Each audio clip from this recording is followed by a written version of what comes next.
देखो, बचपन से हम सब लोग नदी को देख के काफ़ी एक्साइटेड होते हैं। जब भी हम नदी को देखते हैं तो हम ऐसा सोचते हैं कि हम उसमें कूद कर नहाएं, और कई लोग उसमें कूदते भी हैं ये अंदाज़ा लगाए बिना कि वो कितनी ज़्यादा गहरी है और उसमें कौन कौन से जीव जैसे सांप या मगरमच्छ भी हो सकते हैं। लेकिन गाइस, यू नो व्हाट, इन चीज़ों से तो आप बच भी जाओ, लेकिन क्या हो अगर उस नदी में कोई दानव रहता हो? उससे बचना लगभग इम्पॉसिबल है। तो कौन है वो नदी का दानव और दानव कैसे बना, और उसने ऐसा क्या डिस्टर्बिंग किया इस स्टोरी के कैरेक्टर सुमन के साथ, जिसे जानने के बाद गांव वालों के होश उड़ गए? वो जानने से पहले, हेलो गाइज, मेरा नाम है अविनाश कुमार और आप देख रहे हैं हॉरर स्टोरीज।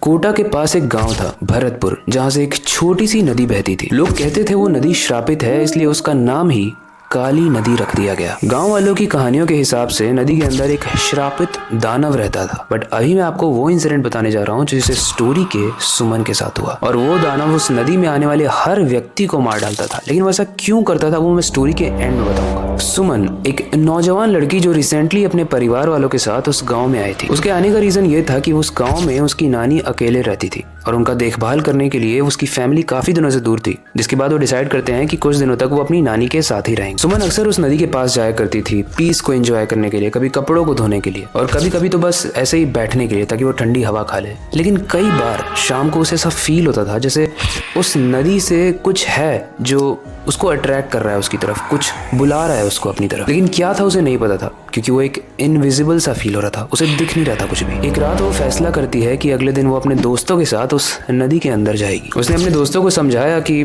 मेरे साथ प्लीज चल लो, क्योंकि नानी मुझे अकेले वहां जाने नहीं देंगी। लेकिन गाइस, जैसे ही वो नदी के पास पहुंचती है सब कुछ बदल जाता है। चांद की रोशनी में नदी का पानी चमक रहा था। उसे याद है कि जब से वो इस गांव में आई है वहां के लोग कहते हैं कि इस नदी में कुछ तो है। तो आज सुमन ये डिसाइड करती है कि वो सब कुछ जो गांव वाले कहते हैं वो अपनी आंखों से देखेगी। लेकिन जैसे ही वो नदी के पास जाते हैं उस नदी में से बहुत बड़ी लहर उठती है, इतनी बड़ी जो कि नॉर्मल तो बिल्कुल नहीं थी। ऐसे में सुमन क्यूरियस होकर पूछती है अपनी दोस्त सीमा से, ये क्या था? सीमा खुद डर चुकी थी, उसका चेहरा एकदम पीला पड़ चुका था। वो काफी घबराते हुए कहती है, सुमन, हमें यहाँ से तुरंत भाग जाना चाहिए। सुमन एक गहरी सांस लेती है और अपने पैरों को आगे बढ़ाती है, लेकिन तभी उस नदी में से जो आवाज आ रही थी बहुत तेज, वो शांत हो जाती है और अचानक से एक ठंडी सी हवा चलने लगती है उनके पास। लेकिन जब तक वो इस चीज को रजिस्टर कर पाते कि ये सब क्या हो रहा है उनके साथ, एक बड़ा सा साया उन्हें दिखता है। सुमन अपने डर को छुपाती है और उन सारी चीजों को इग्नोर करने की कोशिश करती है जो भी वो अपना आंखों से देख रही थी, ये सोच के कि शायद ये सब रियल नहीं है। लेकिन वो कितना भी इग्नोर कर ले, वो ठंडी हवा बढ़ती गई और वो साया भी उसके करीब आता गया।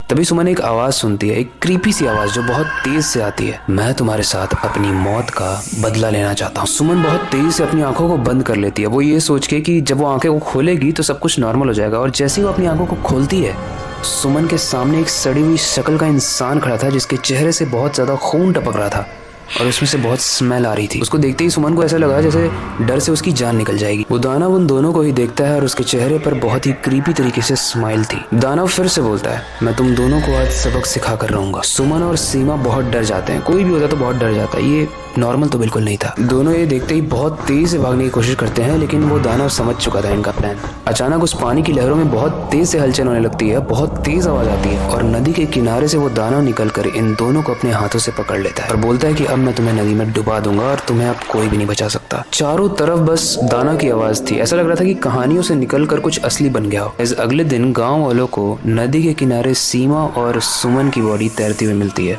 जो कि डेड थी। गांव वालों का ये मानना है कि उस दानव के साथ साथ सीमा और सुमन भी एक भूत बन चुकी हैं और नदी के पास से उनकी भी आवाजें रात में आती हैं। जब पुलिस ने आके इन्वेस्टिगेशन किया और पूछा कि यहाँ पे ये सब हो क्यों रहा है, तो उस गांव के सरपंच ने उस दानव की कहानी सुनाई। दरअसल राजू नाम का एक मजदूर इस गांव में रहने आया था, काफी दूर से। उसके पास कोई नौकरी नहीं थी, ढंग के कपड़े नहीं थे, लेकिन चैन से नहाने के लिए वो उस नदी में गया था। रास्ते में जाते वक्त उसे कुछ लोग मिलते हैं जो उसके कपड़े को और उसका हुलिया देखकर हंसने लगते हैं। वो ये सारी चीजें इग्नोर करता है क्योंकि वो ऑलरेडी सैड था। वो बस नदी में नहाना चाहता है और अकेले एंजॉय करना चाहता है क्योंकि और कोई उसका दोस्त था नहीं। वो जैसे ही नदी में पहुंचता है, ये लोग जो उसका मजाक उड़ा रहे थे ये भी वहां पे आ जाते हैं। लेकिन ये जाने बिना कि नदी कितनी गहरी है, राजू उस नदी में कूद जाता है और जब वो डूब रहा होता है वो हेल्प के लिए चिल्लाता है।